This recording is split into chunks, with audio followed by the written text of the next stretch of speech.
All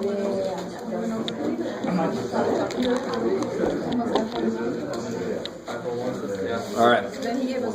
So guys, we went over the steps involved in hypothesis tests last time.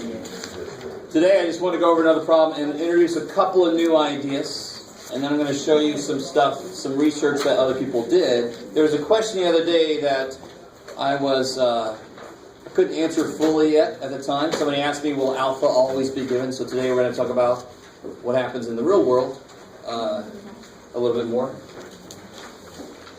So I don't know if anyone's tried this one yet. We're basically going to do this one together. And then I got two other problems that I want you guys to kind of work together on. So this is the one to use as you do your homework. The book, now let me just say this real quick before I forget. The book references a solution sheet in Appendix E. If you look at the homework, you don't need to do all that crap. Just whenever you have a hypothesis test, do these 5 steps for me. It's included in what they use on their solution sheet in Appendix E. But this is all I need to see, these 5 steps. And they're the same kind of steps they use, just in a different order and all that stuff. You guys kind of with me? Because this order I'm going to ask you on a test. I'm going to ask you in this order. Okay. So, this is a really good sheet to have sitting next to you, just so you can remember what the heck is the purpose of each of these steps. So somebody help me out. If you read through this, Phil the researcher, I think I made this handout back when there was Bob the plumber. I don't know if you guys remember, was Bob the plumber somebody? Related to Sarah Palin. Bob the builder? Bob? No, not Bob the plumber. Joe the plumber, that's the one. Joe the plumber. Anyway, so I was just in a big somebody does something. So Phil the researcher believes the northern Minnesota coyote lives longer in captivity. So he believes that they live longer in captivity than they do in the wild. Mean lifespan in the wild is this. Takes a sample of that. Finds the mean of that. The standard region of that. Blah, blah, blah. Okay.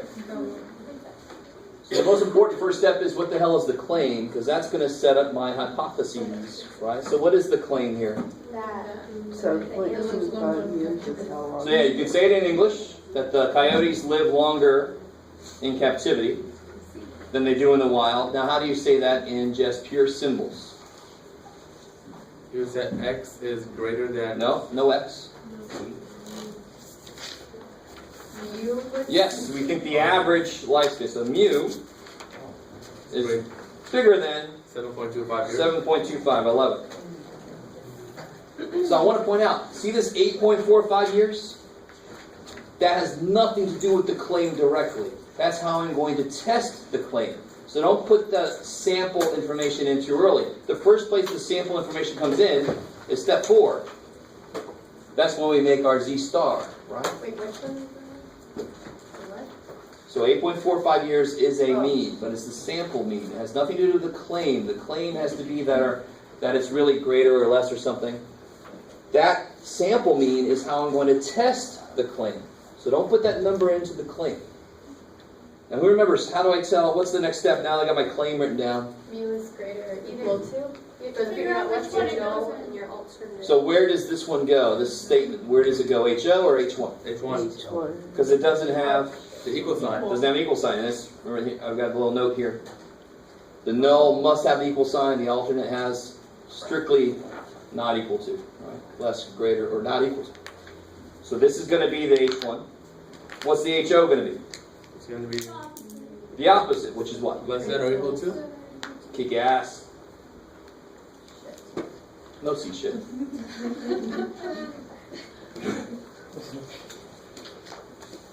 Again. So this is our second time going through. So some of this should be familiar. If you weren't here last time, all right, you're where people were last time. Hopefully, as you do more and more of these, you'll start to see. And the reason we do this, if you look at a journal, they don't have these 5 steps. But if you read the entire article, you'll find references to all of this information throughout the article. So this is our attempt to have you guys get the most important information put down, so that if someday you're actually in a job where you have to put together research using statistical evidence for something, you can actually, you know what the most important stuff is to get into your article, to get into your summary. Maybe. All right, how many tail tests is it going to be? One tail. How do you know? Because it's only greater than. Yeah, I need to find a sample mean that is Greater than. greater than this. I'm only interested in the one side. Which side am I interested in? The right. Yeah, I want to be up there somewhere. So it's going to be a one-tail test. Don't worry, today we'll do a two-tail test. We'll do some different stuff. Bless you. All right, how are we doing so far? So the very first thing you have to find, which kind of makes sense, is what is the claim? That's the most important damn thing. Whoever was trying to say something, what they're trying to say is what's important. That's what they're going to try to test. So that's step one, is what the hell are they trying to say? Step two is what the hell can they use to say something about it? So can we use Z-scores, T-scores, or nothing? And this is all little, now on a test, I'm not going to have these little notes, of course, right? That's why this is the one that's explained. Is it T-score. Why T-scores? It says sample of 36. All right, so the standard deviation came from, the standard deviation came from what? The sample. So it's S. Right? Sigma unknown. If I knew sigma, maybe I could use Z-scores, but I don't know. Now what else? I got number 1 and 2 there. You skipped the most important. It's bigger than 30. It's normal. Check. N equals, what was it, 36 bigger than 30. Central limit theorem says you're good to go. I like it. So you always have to tell me 2 things on that step. Is it normal? If it's not, you can't do shit. And then if it is normal, which standard deviation do you know? That'll tell you whether you can use T-scores or Z-scores. How are we doing so far? Because of course, remind me, why were T-scores invented? Cover our ass. Cover our ass for what? When we don't know sigma. When we don't know sigma. So that's why we have to use it here, because we don't know sigma. Sorry, who? Yeah. On the test, we read it just like that. Yeah, beautiful. Yeah, so, and you know, be careful. Don't just see like n is 20 and just say I can't do it, because at the very end I might say this is known to be normally distributed or something. Yeah. What does it say after n equals? Oh, greater than 30, sorry. That's the good old central limit theorem, right? Greater than 30, so we know it's normal enough. All right, good. What's before the greater? Like that part that looks like a 3b? 36. Oh. Yeah, what's that? What's that letter after normal? All right. This time. Okay, cool. So define the rejection region using alpha equal to 0.01. So remember, alpha was the area that's in the Right. tail or tails. Right here, I've only got one tail.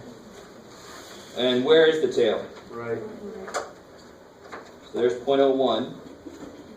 Somebody help me out. What's that Z-score going to be? So this step tells me the benchmark. 98. What does my sample have to do? 98. Well, you want to like. It's related to a 98% confidence, but you can get that more directly. How many tail tests? 1. 1. Alpha's 0.01. Yeah. What's my degrees of freedom? N minus 1? Yeah, so it's, what was it, 36 minus 135. I like it. So let me make sure everybody's with me. So we just said we have to use T-scores, right? So degrees of freedom is 35. Alpha's 0.01 in one tail. So I'm going to go here. How are we doing so far? This is beautifully set up for hypothesis tests, because hypothesis tests can be one tail or 2 tails. So I just go right to what makes the most sense. 0.01 in one tail, and they stop at 35. So if those of you saying 2.438, I finally caught up to you. You are right. 2.438. What's the DF stand for? What does the DF stand Degree of for? freedom. Yeah. Degrees of freedom. Cool. Thank you. Anything? So it doesn't always have to be 0.01. No, hell no. In fact, before this chapter, it was always 0.05. Yeah. Right? Like 5% was unusual. Now we're realizing that it depends on the situation. And actually, and to be very honest, this step is used when we're learning, because we don't know what alpha is supposed to be. In the real world, everybody has their own alpha. Right? So like I said, the insurance company's alpha is going to be really big. I mean, maybe It's going to be really small because I want to make it a really hard test to pass. If I'm the insurance company, I want you to pay a lot of money. And if you're trying to show me evidence that you shouldn't have to pay so much money, I'm going to make the test really hard to pass. Or if I am the Environmental Protection Agency or something, and you want to have something lifted, some regulation, you got to really show me a lot of evidence. I'm going to make it a very small alpha. Whereas if I'm in a nuclear reactor and I'm seeing how far off from normal something is, that doesn't have to move very much for me to go, holy shit, let me go see what's going on. Doesn't have to get into the red. In fact, I love that the visual. You guys have all seen stuff like this, where they have a dial, and there's a green part, and then there's a yellow part, and then there's a red part, right? Mm-hmm. And the dial's here or something. And this, you can actually think of this as, like, this would be the benchmark for, oh shit. Right? If you're here, then, oh shit. But if I'm in a nuclear reactor and it's here, I'm like, that's oh shit for me. I'm going to go, so everybody has their own kind of alpha. Everybody has their own, when does this tell me something? Right, let me let that, after a few more examples, we'll do it. And I'll show you some journal articles. We haven't talked yet about what they normally report for us. So we'll get there. It's coming up very soon. Come on. There you go. Let's see. Blah, blah, blah, blah. Oh, so look here how I say put it into words also. So here's the picture. There's the rejection region right there. That's the visual of what my sample has to do. It has to get in here to show evidence of something. So how do I put that into words? If my Z star does what? Or in this case T star, but they're the same thing. But okay, if my T star does what? How does it get in here? How does it get into here? It has to be greater than 2.438. What will I do? Yeah, we reject the ho. I like it. Support The high. the high. If I say one dude is wrong, I must be saying it looks like the other guy's right. And if I don't get in there, then we fail to reject the no. We fail to support the high. If I can't say this guy's wrong, I can't say this guy's right. Those are really saying the same thing in two different ways.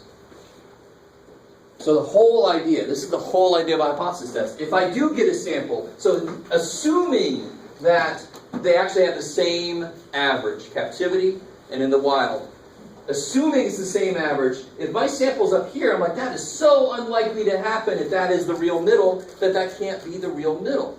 The real middle must be up a little bit. That's the whole idea. That's it. Right? So if I get right here, that's really close. Maybe I'll go take another sample, or maybe I'll look at something else and see, but if I get down here, then I'm like, oh, I don't know. It looks like I'm wrong.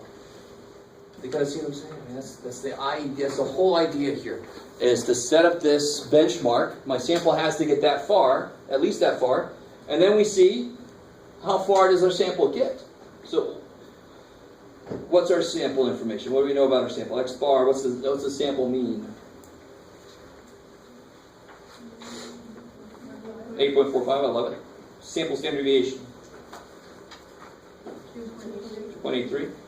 I like it. And now, here's where people freak out a little bit, and this tells me that you don't really understand the difference between like sigma and sigma X bar.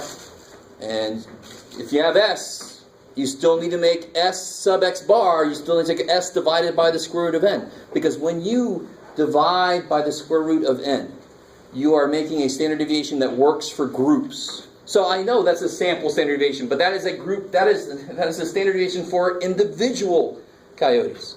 I need one that works for groups of 36 coyotes. So I still have to do, people are like, but it's already a sample. No. When you do sigma divided square root, you're not making it into a sample standard deviation. It is still a population, but it's a population of samples, not a population of individuals. That's the idea. So I still have to do this. I still have to do the new standard deviation. What was it, 36? Yeah.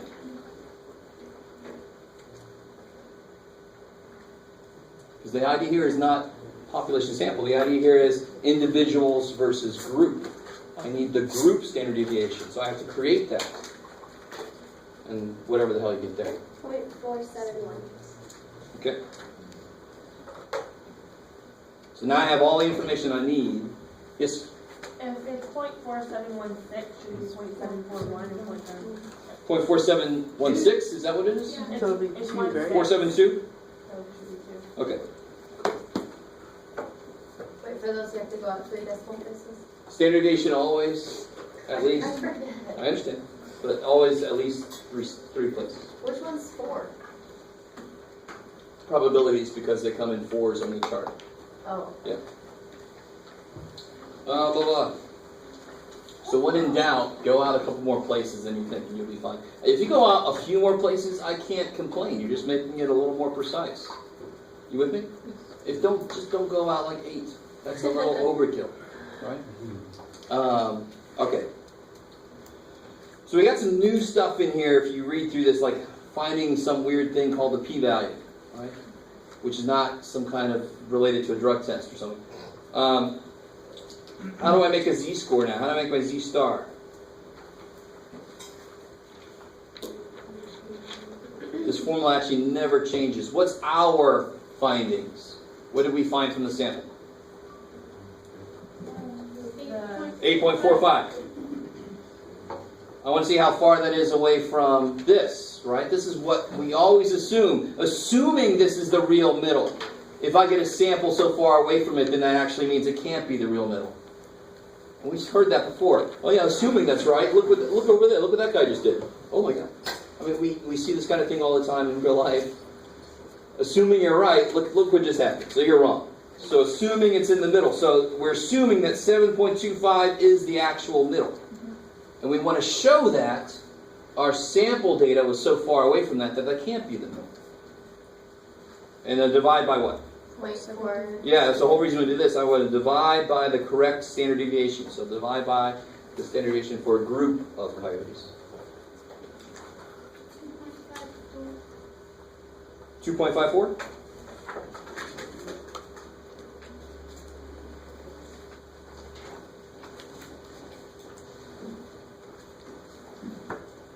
Sounds about right. Is that what you guys are getting? Yes? Okay, good.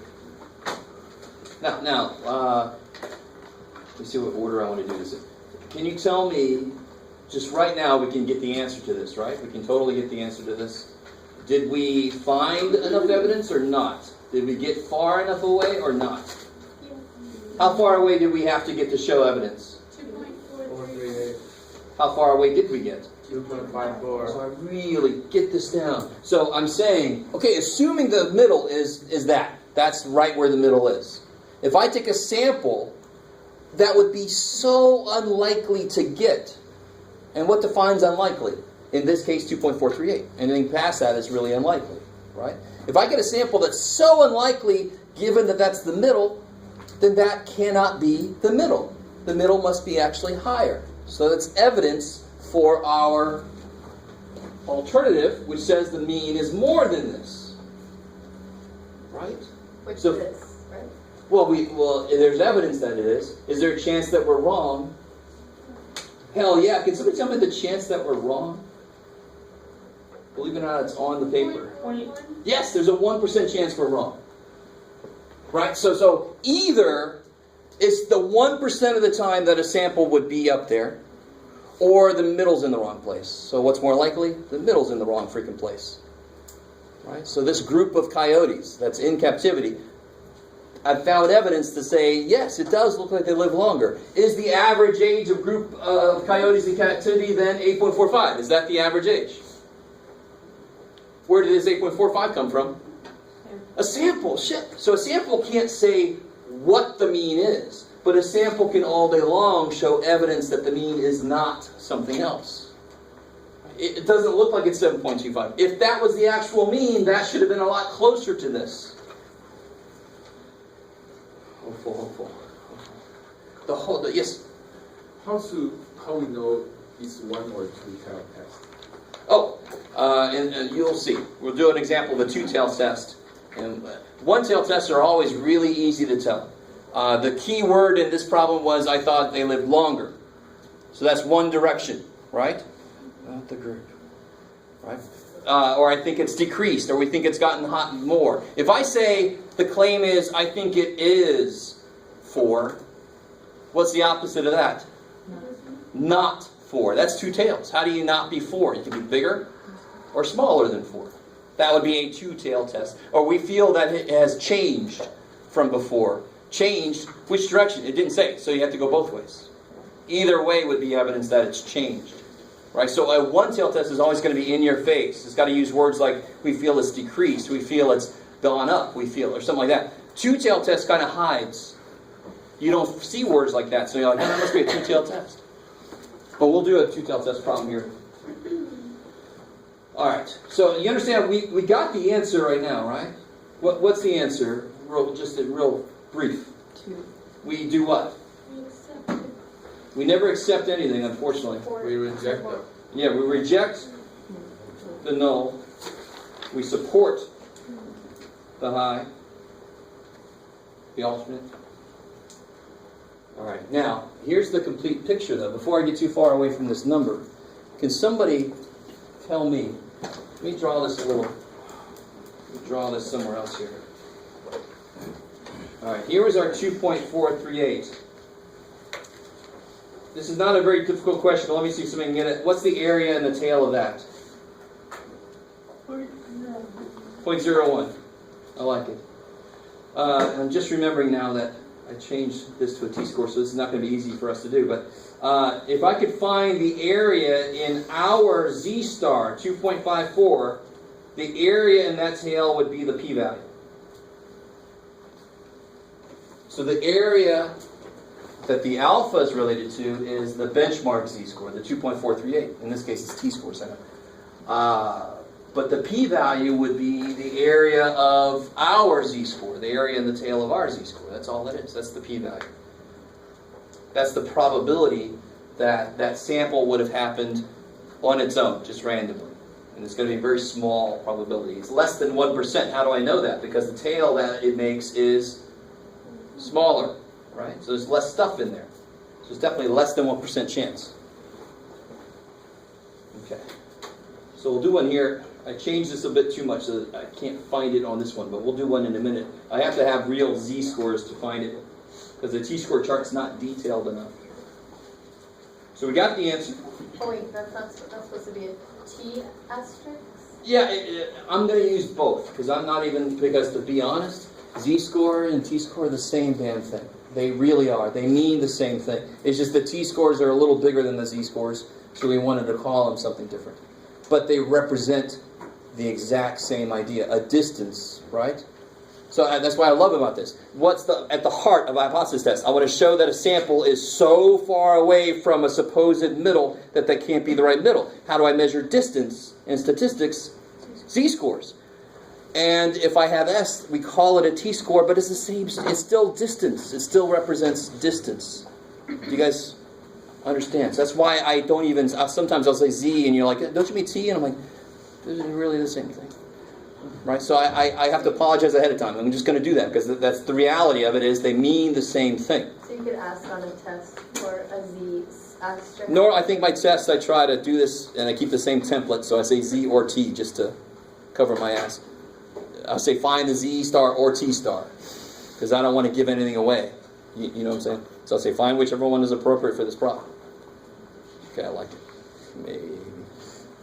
So up there where you had if Z star is greater than 2.438. Yeah, and I try to do it out. You can put Z star, it's fine. Oh. But if you put Z star, I'm going to be Doesn't matter. completely cool with it. As long as you're actually using T-scores to get that problem, right? Let's get that number. Okay. So how do I write the conclusion? Which one was my claim? HO or H1? H1. Therefore, I'm going to use this language. Do you understand that step? So I'm going to say, we have found sufficient evidence to support the claim that blah, blah, blah. If my claim had been HO, I would have used this language. Don't let that step be that difficult. Right? When you can write the little quick summary of what you did, you say, which one's the claim, and I'm going to use that language. So we have found sufficient evidence. Wow, that is English. We have found sufficient evidence to support the claim that what? I don't need to go longer. I like it.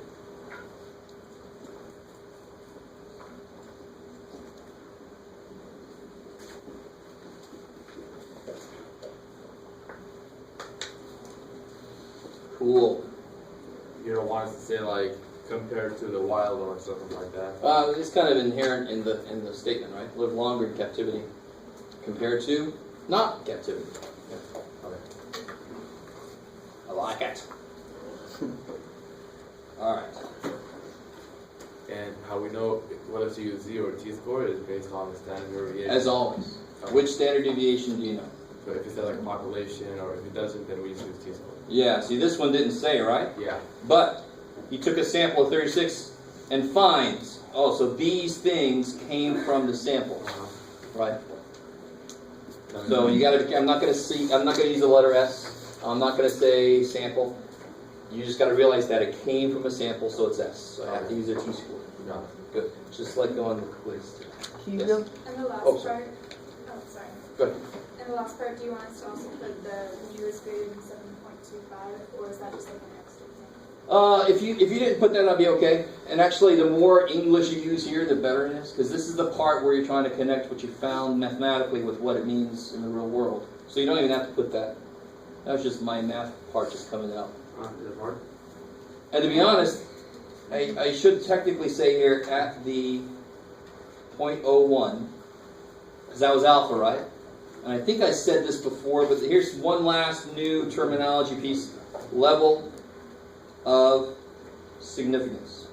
But we have to add that bottom line. Yes.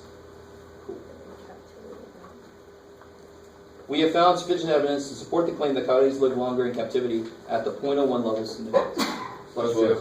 Grammatically, that's correct. I know I'm a math teacher, but I know just enough grammar to get me through final conclusions. And the reason I have to put that is if I changed the level, if I changed this, it could very well change the result. So if instead, so remember we got 2.438 from right here, because it was 0.01 in one tail. What if I made it 0.005? What would it have been? It would have been, what, Jeff? 2.724. Make sure you guys are with me. Remember, we got 2.438 from right here, right? Because it was 0.01. If I made it 0.005, that would have been the benchmark. 2.724. Did we make it past 2.724?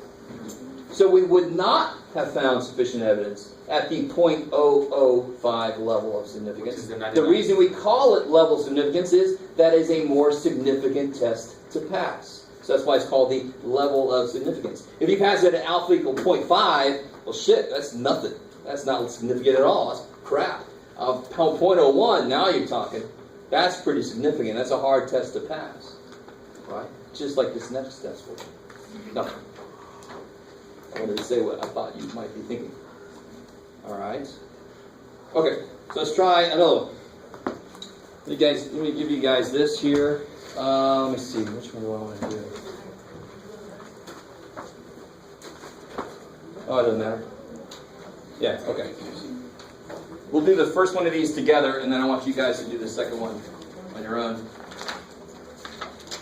I took this first problem from a book somewhere before I really don't think too much about the data. We'll just do the work.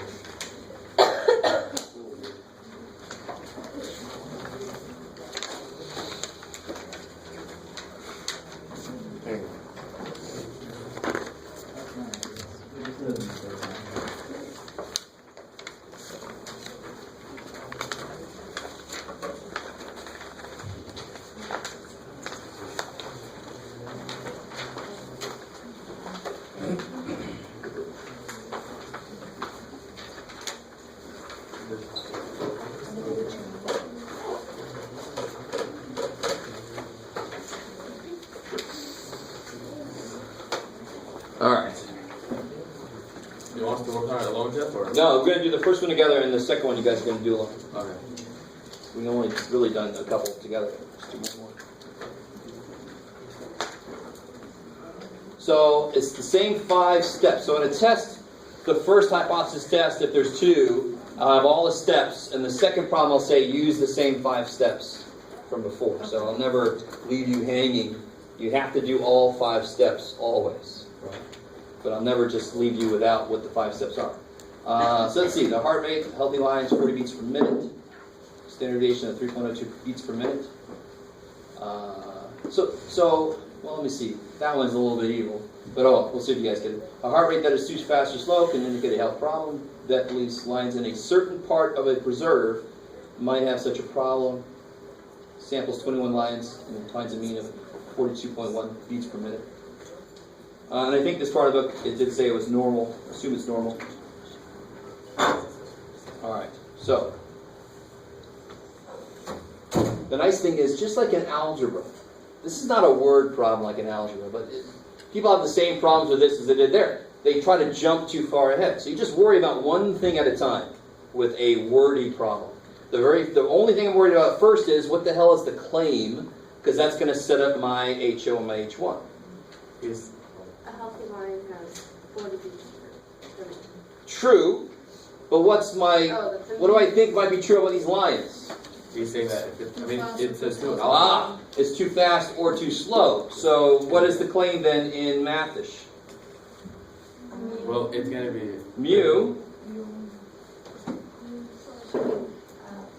Wouldn't it be? This could be both tails then. All right. Or too slow. So the claim is that the mean is not equal to 40, right? Wouldn't that indicate if it's too fast or too slow?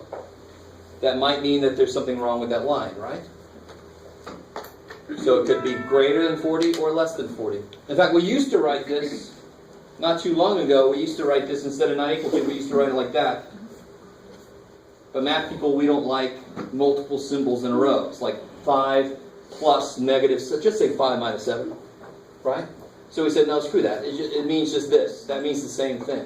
Greater than or less than means not equal to, right? So how many tail tests will this be? 2. 2, of course, because if I find it too high or too low, either way will be evidence that something's wrong. So now I can set up my HO and my H1. Which one is this? Yeah, because it has the not equals. It's so desperately not an equal sign because it's not an equal sign, right? So this has to be not equal to 40. What's the null then? Equal to 40. Yeah. Trying to remember how I said this one. Shoot. All right, do that for me. So is a high always this thing that you're trying to prove?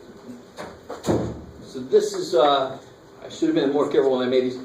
So far, every single time I had a claim, it happened to be H1, just because it didn't have an equal sign. But what if my claim here was, I think all my lines are healthy? Then my claim would have been mu equals 40, right? And then my claim would have been HO. The claim can be either one. It's just that so far I've set them up so that I didn't do this on purpose and I should have paid more attention. But every one of them happens to have come out to be H1. But that's not always the claim. The claim is whichever one it falls into. Right. So if it had an equal sign, it would have been HO. All right. So we first find our claim. That helps me set up my hypotheses. So we already said it's going to be a two-tailed test.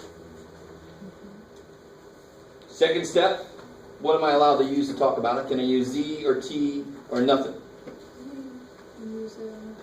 Now here's where you got to be careful. And here's where I was a little more evil here than I will be on an actual test. Where's the standard deviation? Where did it come from? It came from... No, it didn't come from a sample. It came from all lines. So that is a sigma. That's population standard deviation. So one thing I know is it's normal. Check. Even though the sample size is not big enough, I told you it was normally distributed. What's up? You alright? So you gotta always check two things. It's gotta be normal to do anything. And then the second thing is, what kind of standard deviation do I have? Well, here I have the population standard deviation. Sigma known. So then what can I use? Z-scores. Kick ass. So we're going to find the p-value on this one, because we have the z-score chart to help us. So on a test or something, I will be a little more explicit. Like I said, I have to be. when it's a population standard deviation. This was sort of buried a little bit, and I'm not going to do that to you. What's the next step now? We are making a little graph. Yeah, rejection region.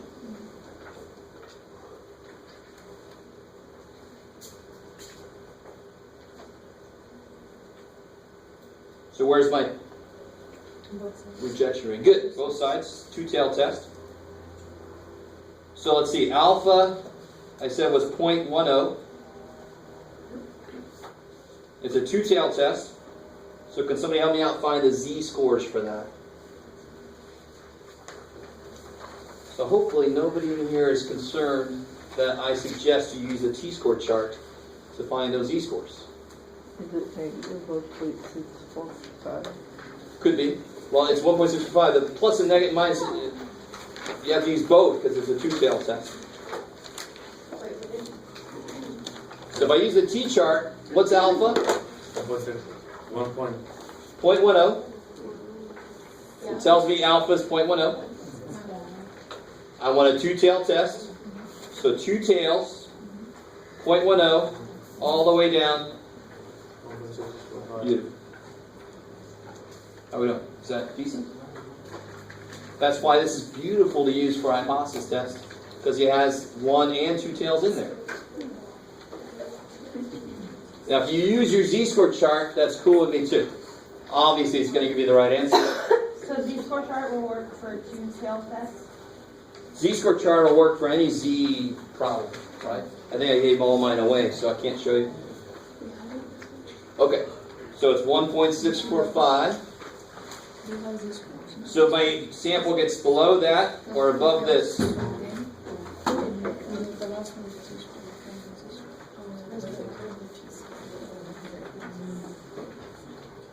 so let me know. You guys okay with finding that?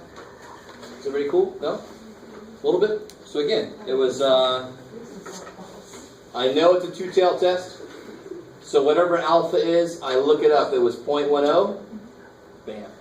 If I need to use a t-score, I'm going to stop somewhere. If I want a z-score, I'm going to go all the way to the bottom because that's where z-scores are on the t-score chart.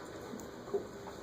So always, that's because that's part I'm confused about is when you say you can use z-score, okay, just gotta know that the z-score is always the last column. Yes, because again, please let this make sense. T-scores exist because we get S and we don't know what sigma is.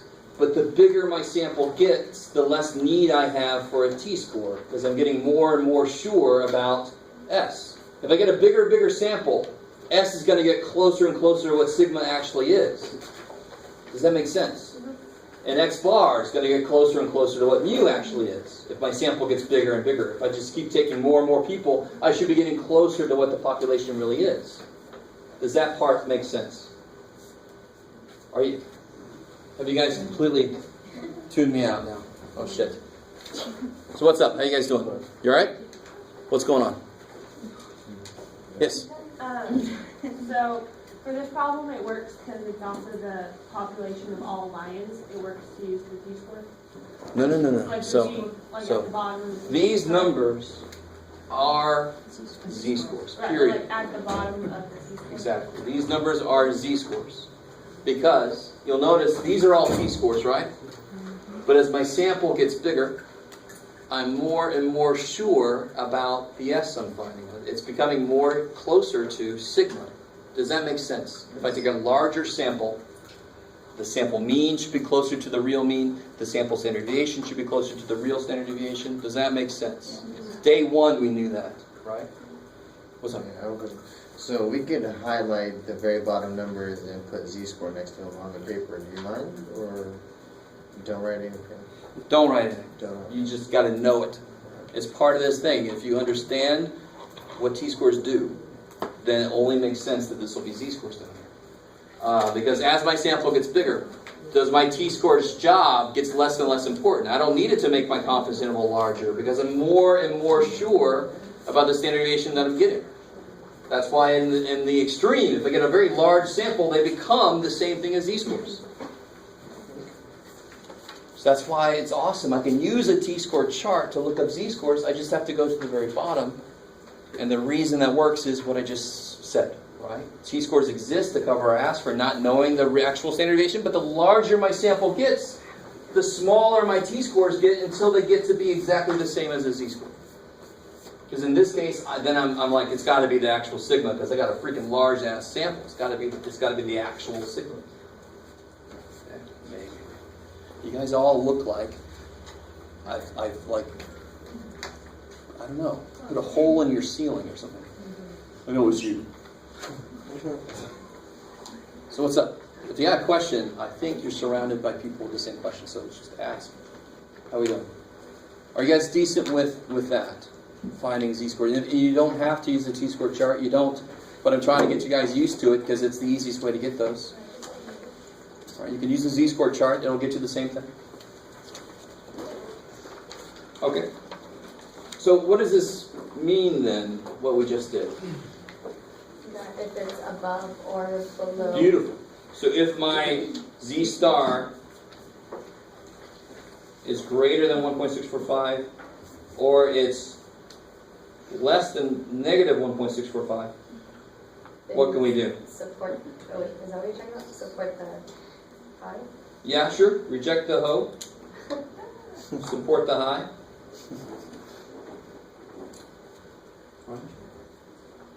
You guys can individually make your own stories for that, but reject the null hypothesis, support the alternate hypothesis. Or ho? Yes. Again, and why does that make sense? Because the basic heart of the idea of a hypothesis test is if my sample is far enough away from what I think the middle is, then the middle must be in the wrong place. So that is setting up what far enough away is. And I think I say that exactly that on the, this step tells us how far away our sample has to get. So it sets up how far away is, what far away enough is. That's the whole idea. I love it. So if we set up what far away enough is, then we're immediately going to find out, well, how far away is our sample? So the fourth step is all about the sample. It's all about making the z star. How far away did our sample get? So what do we know about our sample? What's x bar? 42.1. Sigma is 3.02. So what do we need to do with that? Good. The new standard deviation for groups of lions will be 3.02 divided by the square root of who? Yeah, what was it, 21? Yep.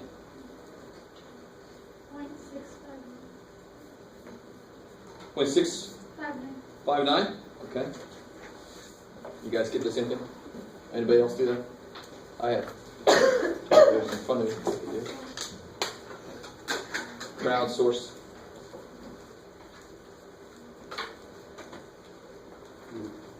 Cool. Yeah. So now what can I do with this information? 42.1 minus 40. Study, sir? 42.1 minus 40 over 0.659. Yeah, so I can make my z star. It's my data minus what the mean might be, or what I'm assuming it is, divided by this 0.659 we just figured out. So it's always our data minus what the mean is assumed to be. We've got to divide by the new standard deviation.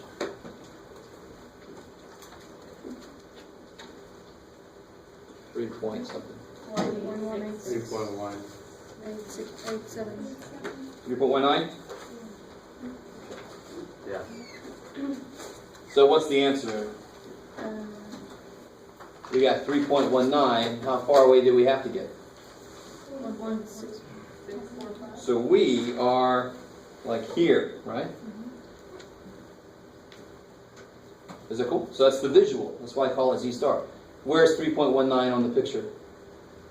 Way past 1.645, right? Cool, I like it. So now we can do what I couldn't do earlier. This is z-score, so I can use the z-score chart to get the p-value. What the hell is the p-value, Jeff? It's the area in the tail that our z-score makes.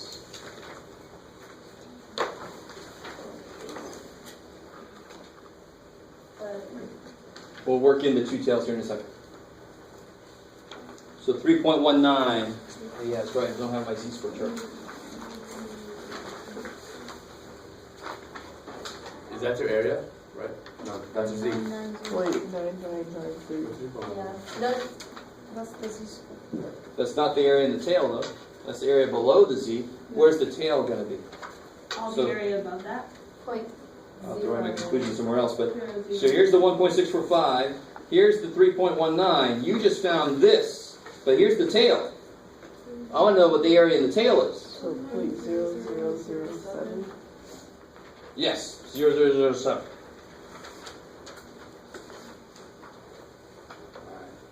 If this was a one-tail test, that would be the p-value. Let me see if you guys get this. I got to double that for a two-tail test to make it fair. So another way to do this,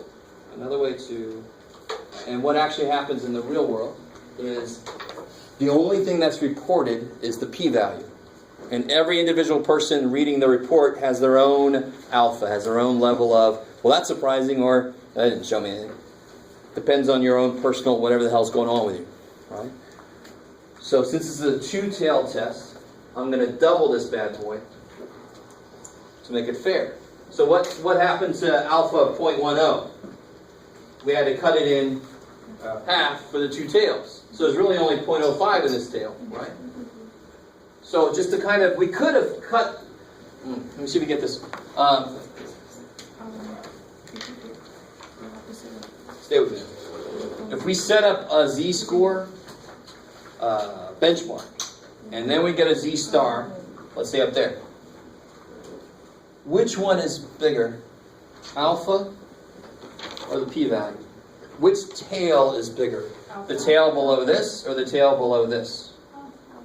Alpha is bigger, right? So if alpha is bigger than the p-value, I reject the null, because it's the same thing as my z-score got farther away than this.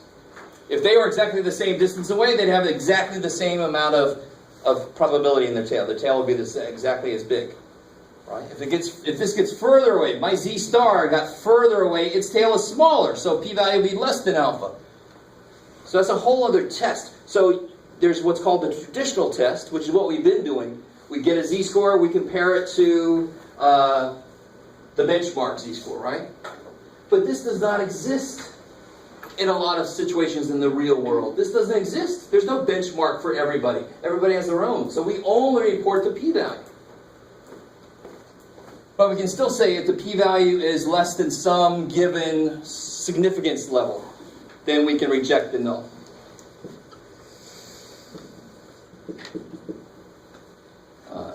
There we go. Okay. So the whole thing here is for a two-tail test, just to make it fair. If I'm going to compare it to alpha, and alpha is split amongst two tails, I got to double this bad boy to make it the same kind of thing that I compare. So that. Just do it and then I'll see if I have questions. So the p-value is actually, for this problem, the p-value is actually 0.0014.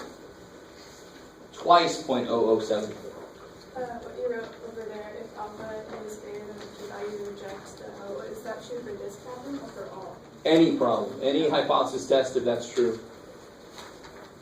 On the sheet you said to use the same language, like we reject or we support. So how come if we're trying to prove the high, we use reject instead of support? I don't understand. What's that? Okay, so you said we reject the hoe. Well, this is what we do. This is what we do. We definitely did both of those. But how do I write my conclusion is based on what my claim was. Then we would say we support the high. Yeah. So now my conclusion for this, I need some more room. So what did we manage to do? We rejected the hoe, supported the high. Our claim happened to be which one? The high. The high. So then I used this language. I support the claim. And I know this happened every time, unfortunately. But if my claim would have been the null, I would have said we have found sufficient evidence to reject the claim that, whatever it was. We did that. Didn't we do that for the very first one that we did in I class? don't think so. We I did think not. everyone's been H1. We did not find sufficient evidence to support the claim. There you go, support. So it must have been about H1. You only ever reject or fail to reject the HO. You only ever support or fail to support the H1. Oh, okay. Cool semantics, but it's very rigid. Or just so our z-star is where we got 3.19, and we looked it up in the z-score, that's where you got 0.0077, Exactly. and then you added them up. Since it was a two-tailed test, we doubled it to make it fair. And then you just compare it to the alpha, and if it... Yeah, so I alpha bigger. could have just not even looked this up. If they said alpha 0.10, I could have just skipped this whole step. And here, I could say, well, 0.0014 is less than 0.10, so then we reject the null. Okay. That's another way to test it. I would never have to look up 1.645. Makes sense. Cool. Yeah. So it's just another method to do the exact same work. Gotcha. Alright. But which method do you want us to use? I'll tell you in a problem. I'll tell you in the problem which way to do it. Yeah. Oh, so the claim, the conclusion would be, what would the conclusion be? Where am I at? We have found, because we made it into the rejection region. We have found sufficient evidence, and then I use this language to support the claim. In this case, it was the Lions do have a health problem. Looks like, right? That the Lions have a health problem related to their hearts. How are we going to say it? So you don't even have to be. At the what level of significance? 0.10 level of significance. LOS is level of significance. And another great thing about, and the p-value you just learned today. So it's another piece that you got to let sink in. Right? But the great thing about the p-value is, if I said in a journal article, if I had this, and I said it passes the 0.10 level, it's like, well, that 0.10 level is crap. The 0.10 level is not a difficult test to pass. It doesn't put the z-score benchmark very far out, right? When if I just didn't even have that, and I just saw at the end, oh, my p-value is 0.0015, I'm going to report this bad boy. Because that by itself says it was really strong. Of course it passed the 0.10 level. It would also pass the 0.05 level. It would also pass the 0.01 level. It would almost pass the 0.001 level. Holy shit. So that's why in journals, which I'm going to show you right now an example of, before I get too far away. Who was that, Dale? Oh, sure. Oh, to the conclusion? Yeah.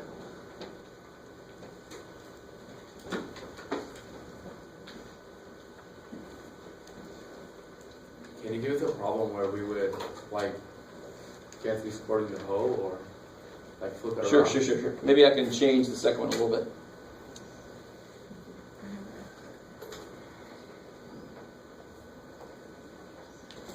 Okay. You good? Okay.